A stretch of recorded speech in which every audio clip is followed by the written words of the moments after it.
Hello friends, welcome to Sri kids TV. சின்ன தம்பி பெரிய தம்பி, அப்பா இறந்ததும் சொத்தை பிரித்த பெரிய தம்பி. அழகான பூஞ்சோலை கிராமத்துல அந்த பெரிய வீட்டுல ராமையாவும் அவரோட சின்ன பையன் சின்ன தம்பியும் அவரோட மனைவி வாணியும் ரொம்ப சந்தோஷமா இருந்தாங்களாம். ஆனா பெரிய பையனான பெரிய தம்பியும் அவரோட மனைவி ராணியும் வந்ததும் கதையே தலைகீழா மாறி போச்சான். இங்க ரெண்டு பேருமே எப்பயுமே சின்ன தம்பியையும் வாணியையும் எதனா குறை சொல்லிக்கிட்டே இருந்தாங்களாம். வீட்டோட அமைதியே கெடுத்துட்டாங்களாம். பெரிய தம்பி சொன்னாராம், இங்க பாரு ராணி, என் தம்பிக்கிட்டையும் தம்பி பொண்டாட்டிக்கிட்டையும் அதிகமா வச்சுக்காத. அவங்க ரெண்டு பேரும் வேலைக்காரங்களாவே நம்ம நடத்துவோம். அப்பதான் இந்த வீடு நமக்கு முழுசா சொந்தமாகும் அப்படின்னு. ஆனா முன்னொரு பக்கம் வாணியும் சின்ன தம்பியும் ராமையாவோட சந்தோஷத்துக்காக வயல் வேலைகளையும் சரி வீட்டு வேலைகளையும் அவங்க ரெண்டு பேருமே செஞ்சாங்களாம். அவங்க கஷ்டத்தை எதுவும் புரிஞ்சுக்காத பெரிய தம்பியும் ராணியும் அவங்க ரெண்டு பேரையும் வேலை வாங்குவதே முழு கடமையா செஞ்சிட்டு இருந்தாங்களாம். அதனால மனசு கஷ்டப்பட்ட வாணி ஒரு நாள் சின்ன தம்பி கிட்ட சொன்னாங்களாம், என்னங்க, உங்க அண்ணனும் அண்ணன் மனைவி எந்த வேலையும் செய்ய மாட்டாங்க, ஆனா நம்மள வேலைக்காரங்க மாதிரி வேலை வாங்குறாங்களே அப்படின்னு. அதை கேட்ட சின்ன தம்பியோ, அதெல்லாம் நீ கண்டுக்காதம்மா, அப்பாவே ரொம்ப உடம்பு முடியாம இருக்காரு, அவரோட சந்தோஷமே நாங்கெல்லாம் ஒத்துமையா இருக்கிறது தான் அப்படின்னு சொல்லி வாணிய சமாதானப்படுத்தினாராம். இதெல்லாம் தெரிஞ்ச ராமையா மனசுக்குள்ள ரொம்ப கஷ்டப்பட்டாராம். வழக்கம் போலவே வாணியும் சின்ன தம்பியும் வயல் வேலைகளையும் சரி வீட்டு வேலைகளையும் பகிர்ந்து செஞ்சாங்களாம். அறுவடை காலம் ஆரம்பித்ததாம். இந்த முறையும் விளைச்சல் நல்லா அமோகமா இருந்ததாம். அதனால சின்ன தம்பி ஆட்களை வச்சு அறுவடை செஞ்சாராம். அறுவடை செஞ்ச பயிர்களை தன்னோட மாட்டு வண்டியில ஏத்திக்கிட்டு விற்பனை செய்யறதுக்காக சந்தைக்கு போனாராம். அந்த இடத்துல நல்லாவே வித்துதான் பொருட்கள். மறுபடியும் வித்த காசை எடுத்துட்டு வந்து ராமையா கிட்ட கொடுக்கறதுக்காக ராமையோட அறைக்கு வந்தாராம் சின்ன தம்பி. அப்பா, இந்த முறையும் விளைச்சல் நல்லா வந்திருக்குப்பா, நிறையவே பணம் கிடைச்சிருக்கு அப்படின்னு சொன்னாராம். உடனே அந்த இடத்துல பெரிய தம்பி வந்தாராம்.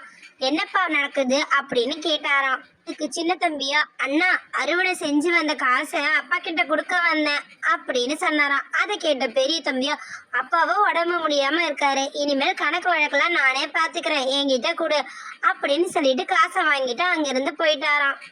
இத பார்த்த சின்ன தம்பிக்கு என்ன சொல்றதுன்னே தெரியலையாம். ஆனா ராமையா சின்ன தம்பிய சமாதானப்படுத்த ஆரம்பிச்சாராம். உடனே சின்ன தம்பி, பரவாயில்லப்பா, இருக்கட்டும், நம்ம அண்ணன் தானே, நம்ம வீட்டு செலவு தானே பார்க்க போறாரு அப்படின்னு சின்ன தம்பி சொல்லிட்டு அங்கிருந்து போனாராம்.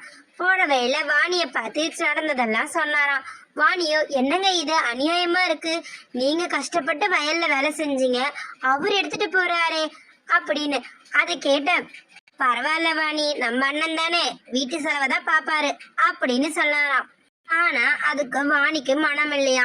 உடனே வாணி சொன்னாங்களாம், எனக்கு என்னமோ நம்பிக்கை இல்லைங்க, நீங்க உங்க அண்ணனாலேயே நீங்க ஏமாற போறீங்க அப்படின்னு சொன்னாலாம் வாணி. ஆனா பெரிய தம்பியோ காசு வந்த சந்தோஷத்துல நிம்மதியா தூங்கினாராம். ராணிக்கும் அவர் காசு வாங்கிட்டு வந்ததை நினைச்சு ரொம்ப சந்தோஷமா. ஆனா வாணியும் சின்ன தம்பியும் இதை நினைச்சு சண்டை போட்டுக்கிட்டே இருந்தாங்களாம்.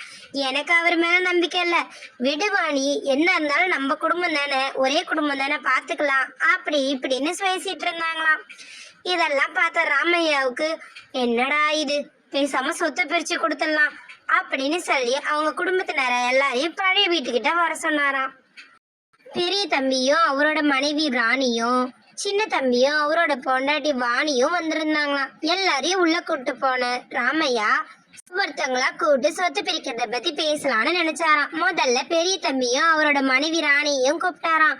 ஏன்பா, தம்பி வயல்ல தனியா கஷ்டப்படுறான், நீயும் அவனுக்கு உதவ மாட்டேற, பேசாம நான் சொத்து பிரிச்சு கொடுத்துறவா அப்படின்னு கேட்டாராம். அதை கேட்ட பெரிய தம்பியோ, அப்பா, நான் தான் கணக்கு வழக்கெல்லாம் பாத்துக்கிறேனே, இனிமேல் குடும்ப கணக்கெல்லாம் என்கிட்ட தானே இருக்கும், அதனால இந்த வயல் வேலையை அவன் பாத்துக்கிட்டோம், ஒன்னும் பிரச்சனை இல்லை அப்படின்னு சொல்லி சமாளிச்சானா. இல்லப்பா, எனக்கே வயசாயிடுச்சு அப்படின்னு சொன்னதும் பெரிய தம்பி, அட இருங்கப்பா, எல்லாம் நல்லா தான் நடக்குது, எல்லாம் ஒற்றுமையா அங்கேயே இருப்போம் அப்படின்னு சொல்லிட்டு அங்கிருந்து போயிட்டாராம். அடுத்து வந்த சின்ன தம்பி கிட்ட ராமையா சொன்னாராம், என்ன சின்ன தம்பி, ரொம்ப கஷ்டப்படுற, உங்க அண்ணன் கிட்ட இந்த மாதிரி சொத்தை பிரிக்கலான்னு சொன்னா அவன் வேணான்னு சொல்லிட்டான்ப்பா அப்படின்னு சொன்னாராம். அதை கேட்ட சின்ன தம்பியோ, அப்பா இருக்கட்டும்பா, அண்ணன் தானே, எல்லாம் சரியாயிடும்பா, அவர் நம்ம குடும்பத்துக்கு தான் செலவு பண்ணுவாரு. சின்ன தம்பியை தொடர்ந்து வாணி பேச ஆரம்பிச்சாராம். மாமா, எனக்கு உங்க பெரிய பையன் மேல நம்பிக்கை இல்லை, ஆனா நான் சொன்னா உங்க பையன் நம்ப மாட்டாரு, அவர் எங்களை ஏமாத்திடுவாருன்னு எங்களுக்கு தோணுது.